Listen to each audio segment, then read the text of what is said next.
यहाँ का महाव्रत मार्गशीर्ष मास के कृष्ण पक्ष पंचमी से प्रारंभ होता है और मार्गशीर्ष शुक्ल पक्ष षष्ठी को समाप्त होता है। ये उत्तरोत्तम व्रत 17 दिनों का होता है। कोई भक्त इसे 21 दिनों तक भी करते हैं। अन्नपूर्णा देवी हिंदू धर्म में मान्य देवी देवताओं में विशेष रूप से पूजनीय है। यह माँ जगदम्बा का ही एक रूप माना गया है, जिनसे संपूर्ण विश्व का संचालन होता है। इन्हीं जगदम्बा की अन्नपूर्णा स्वरूप से संसार का भरण पोषण होता है। अन्नपूर्णा का शाब्दिक अर्थ है धान्य, अर्थात अन्न की अधिष्ठात्री देवी। सनातन धर्म की मान्यता है कि प्राणियों को भोजन माँ अन्नपूर्णा की कृपा से प्राप्त होता है। भगवान शिव की अर्धांगिनी कलयुग में माता अन्नपूर्णा की पूरी काशी है, किंतु संपूर्ण जगत उनके नियंत्रण में है। बाबा विश्वनाथ की नगरी काशी की अन्नपूर्णा जी के आधिपत्य में आने की कथा बड़ी ही रोचक है। भगवान शंकर जब देवी पार्वती के संग विवाह के बाद उनके पिता के क्षेत्र हिमालय के अंतर्गत कैलाश पर रहने लगे, तब देवी ने अपने मायके में निवास करने के बजाय अपने पति की नगरी काशी में रहने की इच्छा व्यक्त की। महादेव उन्हें साथ लेकर अपने सनातन ग्रह अभिमुक्त क्षेत्र काशी जी आ गए। काशी उस समय केवल एक महान शमशान नगरी थी। माता पार्वती को सामान्य ग्रस्त स्त्री के समान ही अपने घर का मात्र शमशान होना नहीं भाया। इस पर वे व्यवस्था बनी कि सतयुग, त्रेता और द्वापर में इन तीनों में काशी जी शमशान रहे और कलयुग में यह अन्नपूर्णा की पुरी होकर बसे। इसी कारण वर्तमान में माता अन्नपूर्णा का मंदिर काशी जी का प्रधान देवी पीठ हुआ। स्कंद पुराण में काशी खंड में लिखा है कि भगवान विश्वेश्वर ग्रस्त है और भवानी उनकी गृहस्थी चलाती है, अतः काशी वासियों के योग क्षेम का भार इन्हीं पर है। ब्रह्म वैवर्त पुराण के अनुसार भवानी ही अन्नपूर्णा है, परंतु जनमानस आज भी अन्नपूर्णा को भवानी मानते हैं। श्रद्धालुओं की ऐसी धारणा है कि माँ अन्नपूर्णा की नगरी काशी में कभी कोई भूखा नहीं सोता। भगवान स्वयं शंकर इनकी प्रशंसा में कहते हैं, मैं अपने पांचों मुखों से अन्नपूर्णा का पूरा गुणगान कर सकने में समर्थ नहीं। यद्यपि भगवान विश्वनाथ काशी में शरीर त्यागने वाले को तारक मंत्र देकर मुक्ति प्रदान करते हैं, तथापि इसकी याचना माँ अन्नपूर्णा से की जाती है। गृहस्थ धन धान्य की तो योगी ज्ञान वैराग्य की भिक्षा इनसे मांगते हैं। एक बार जब पृथ्वी लोक पर अन्न जल समाप्त होने लगा, तो जगमानस में हाहाकार मच गया। ऋषियों और मुनियों ने भगवान ब्रह्मा और भगवान विष्णु जी को इस संकट से अवगत कराया। उसके बाद ब्रह्मा जी और विष्णु जी सभी ऋषि मुनियों के साथ कैलाश पर पहुंचे। ब्रह्मा जी ने भगवान शिव से कहा, प्रभु, पृथ्वी पर अन्न जल की कमी हो गई है, आप ही कुछ कीजिए, इस संकट से सबकी रक्षा कीजिए। भगवान शिव ने देवताओं को आश्वासन दिया कि सब कुछ यथावत हो जाएगा, बस वे शांति बनाए रखें। उसके बाद भगवान शिव ने पृथ्वी का भ्रमण किया। उसके बाद माता पार्वती ने अन्नपूर्णा रूप ग्रहण किया। भगवान शिव ने भिक्षु का रूप धारण करके माता अन्नपूर्णा से भिक्षा लेकर पृथ्वीवासियों में अन्न जल वितरित किया। इस प्रकार सभी प्राणियों को अन्न और जल की प्राप्ति हुई। सभी ने माता अन्नपूर्णा की जय जयकार की। तभी से प्रतिवर्ष मार्गशीर्ष पूर्णिमा के दिन अन्नपूर्णा जयंती मनाई जाने लगी। यह वह दिन था जिस दिन माता ने अन्नपूर्णा रूप में जन्म लेकर भगवान शिव को भिक्षा दी थी और माता अन्नपूर्णा की पूजा की जाने लगी।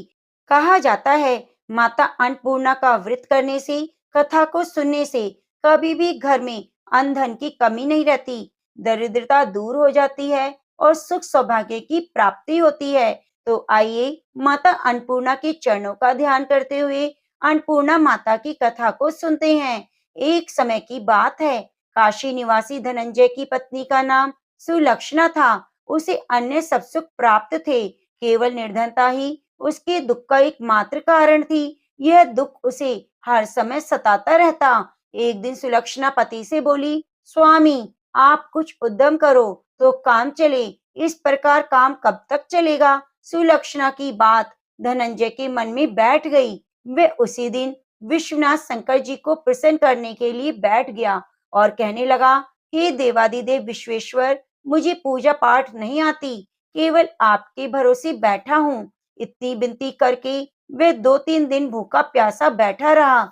यह देखकर भगवान शंकर ने उसके कान में अन्नपूर्णे, अन्नपूर्णे, अन्नपूर्णे इस प्रकार 3 बार कहा। यह कौन क्या कह गया? इसी सोच में धनंजय पड़ गया कि मंदिर से आते ब्राह्मणों को देखकर पूछने लगा, पंडित जी, अन्नपूर्णा कौन है? ब्राह्मणों ने कहा, तू अन्न छोड़ बैठा है, सो तुझे अन्न की बात सूझती है। जब घर जाकर अन्न ग्रहण कर।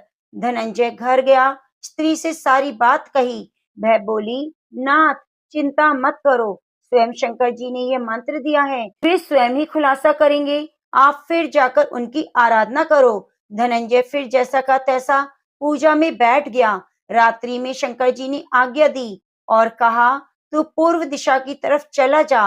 वह अन्नपूर्णा का नाम जपता जाता और रास्ते में फल खाता, झरनों का पानी पीता जाता। इस प्रकार कितने ही दिनों तक चलता गया। वहां उसे चांदी सी चमकती वन की शोभा देखने में आई, सुंदर सरोवर देखने में, और उसके किनारे कितनी ही अप्सराएं झुंड बनाए बैठी थी। एक कथा सुनती सब मिलकर माँ अन्नपूर्णा इस प्रकार बार बार कहती। यह अगन मास, मार्गशीर्ष मास की उजेली रात्रि थी और आज से ही व्रत का आरंभ था। जिस शब्द की वह खोज पर निकला था, उसे वह वहां सुनने को मिला। धनंजय ने उनसे जाकर पूछा, हे देवियों, आप ये क्या करती हो? उन सब ने कहा, हम माँ अन्नपूर्णा का व्रत करती हैं। धनंजय ने पूछा, व्रत पूजा करने से क्या होता है? ये किसी ने कब किया है? कब किया जाए? कैसा व्रत है? कैसी विधि है? मुझे बताओ। वे कहने लगी, इस व्रत को हर कोई कर सकता है। 21 दिन तक के लिए 21 गांठ का सूत लेना चाहिए। 21 दिन यदि ना बने तो एक दिन उपवास करें, और यह भी ना बने तो केवल कथा सुनकर प्रसाद लें। निराहार रहकर कथा कहें। कथा सुनने वाला कोई ना मिले तो पीपल के पत्तों को रख, सुपारी या घृत कुमारी वृक्ष को सामने कर, दीपक को साक्षी कर, सूर्य, गाय, तुलसी या महादेव को बिना कथा सुनाए मुख में दाना ना डालें। यदि भूल से कुछ पड़ जाए तो 1 दिवस फिर उपवास करें। व्रत के दिन क्रोध ना करें, झूठ ना बोलें। धनंजय बोला, इस व्रत के करने से क्या होगा? वे कहने लगी, इसके करने से अंधों को नेत्र मिलता है, लूलों को हाथ मिले, निर्धन को धन मिले, बांझी को संतान, मूर्ख को विद्या आए। जो जिस कामना से व्रत करे, माँ उसकी इच्छा पूरी करती है। वह कहने लगा, मेरे पास भी धन नहीं, विद्या नहीं, कुछ भी तो नहीं, मैं तो दुखिया ब्राह्मण हूँ, मुझे इस व्रत का सूत दोगी? हाँ भाई, तेरा कल्याण होगा, हम तुझे अवश्य देंगे। ये लो व्रत का मंगल सूत्र। धनंजय ने व्रत किया। व्रत पूरा हुआ, तभी सरोवर में से 21 खंड की सुवर्ण सीढ़ियां हीरा मोती जड़ी हुई प्रकट हुई। धनंजय जय अन्नपूर्णा अन्नपूर्णा कहता जाता। इस प्रकार कितनी सीढ़ियां उतर गया तो देखता है करोड़ों सूर्यों से प्रकाशमान अन्नपूर्णा का मंदिर है। उसके सामने सुवर्ण सिंहासन पर माता अन्नपूर्णा विराजमान है। सामने भिक्षा हेतु शंकर भगवान खड़े हैं। देवांगनाएं चंवर डुलाती हैं, कितनी ही हथियार बांधे पहरा देती हैं। धनंजय दौड़कर जगदम्बा के चरणों में गिर गया। देवी उसके मन के कलेश को जान गई। धनंजय कहने लगा, माता, आप तो अंतर्यामिनी हो, आपको अपनी दशा क्या बताऊं? माता बोली, मेरा व्रत क्या है, जा संसार तेरा सत्कार करेगा। माता ने धनंजय की जिह्वा पर बीज मंत्र लिख दिया। अब तो उसके रोम रोम में विद्या प्रकट हो गई। इतने में क्या देखता है कि वह काशी विश्वनाथ के मंदिर में खड़ा है। माँ का वरदान ले धनंजय घर आया। सुलक्षणा से सब बात कही। माताजी की कृपा से उसके घर में संपत्ति उमड़ने लगी। छोटा सा घर बहुत बड़ा हो गया। जैसे शहद के छत्ते में मक्खियां जमा हो जाती हैं, उसी प्रकार अनेक सगे संबंधी आकर उसकी बड़ाई करने लगे।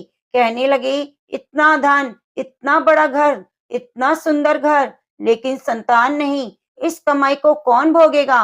सुलक्षणा से संतान नहीं है, इसलिए तुम दूसरा विवाह करो। अनिच्छा होते हुए भी धनंजय को दूसरा विवाह करना पड़ा। सती सुलक्षणा को सौत का दुख उठाना पड़ा। इस बार दिन बीत गए, फिर अघन मास आया। नए बंधन से बंधे पति से सुलक्षणा ने कहलाया कि हम व्रत के प्रभाव से सुखी हुए हैं, इस कारण यह व्रत छोड़ना नहीं चाहिए। ये माता जी का प्रताप है जो हम इतने संपन्न और सुखी हैं। सुलक्षणा की बात सुन धनंजय उसके यहाँ आया और व्रत में बैठ गया। नई बहू को इस बात की खबर नहीं थी। वे धनंजय के आने की राह देख रही थी। दिन बीतते गए। व्रत पूर्ण होने में 3 दिवस बाकी थे। नई बहू को खबर पड़ी। उसके मन में ईर्ष्या की ज्वाला दहकने लगी। सुलक्षणा के घर आ पहुंची और उसने वहां भगदड़ मचा दी। वह धनंजय को अपने साथ ले गई। नए घर में धनंजय को थोड़ी देर के लिए निद्रा आ गई। इसी समय नई बहू ने उसका व्रत का सूत तोड़कर आग में फेंक दिया। अब तो माताजी का कोप जाग गया। घर में अकस्मात आग लग गई। सब कुछ जलकर खाक हो गया। सुलक्षणा जान गई और पति को फिर अपने घर ले आई। नई बहू रूठकर पिता के घर जा बैठी। पति को परमेश्वर मानने वाली सुलक्षणा बोली, नाथ घबराना नहीं, माता जी की कृपा अलौकिक है। पुत्र कुपुत्र हो जाता है पर माता कुमाता नहीं होती। अब आप श्रद्धा भक्ति से आराधना शुरू करो, वे जरूर हमारा कल्याण करेंगी। धनंजय फिर माता के पीछे पड़ गया। फिर वही सरोवर की सीढ़ियां प्रकट हुई। उसमें माँ अन्नपूर्णा कहकर उतर गया। वह माता जी के चरणों में रोने लगा। माता प्रसन्न हो बोली, वह मेरी स्वर्ण मूर्ति ले, उसकी पूजा करना, तू सुखी हो जाएगा। जा तुझे मेरा आशीर्वाद। तेरी स्त्री सुलक्षणा ने श्रद्धा से मेरा व्रत किया है, उसे मैंने पुत्र दिया। धनंजय ने आंखें खोली तो खुद को काशी विश्वनाथ के मंदिर में पाया। वहां फिर से उसी प्रकार घर आया। इधर सुलक्षणा को दिन चढ़े और महीने पूरे होते ही पुत्र का जन्म हुआ। गांव में आश्चर्य की लहर दौड़ गई। इस प्रकार उसी गांव के निसंतान सेठ के पुत्र होने पर उसने माता अन्नपूर्णा का मंदिर बनवा दिया। उसमें माताजी धूमधाम से पधारी गईं। यज्ञ हुआ। धनंजय को मंदिर के आचार्य का पद दे दिया। जीविका के लिए मंदिर की दक्षिणा और रहने के लिए सुंदर सा भवन दिया। धनंजय स्त्री पुत्र सहित वहां रहने लगा। माताजी के चढ़ावे में भरपूर आमदनी होने लगी। उधर नई बहू के पिता का घर डाका पड़ा, सब लुट गया। भीख मांगकर पेट भरने लगे। सुलक्षणा ने यह सुना तो उसे बुला लिया और अपने घर में रख लिया और उनकी अन्न वस्त्र का प्रबंध कर दिया। धनंजय, सुलक्षणा और उसका पुत्र माताजी की कृपा से आनंद से रहने लगे। माताजी ने जैसे उनके भंडार भरे वैसे सबके भरना। तो प्रेम से बोलो, माँ अन्नपूर्णा की जय। वे माता अन्नपूर्णा आपकी जो कथा को कहे सुने, हुंकारा भरे, उनकी सदैव मनोकामनाओं को पूरी करना, घर में धन लक्ष्मी के भंडारे भरना। तो प्रेम से बोलिए, माँ अन्नपूर्णा की जय।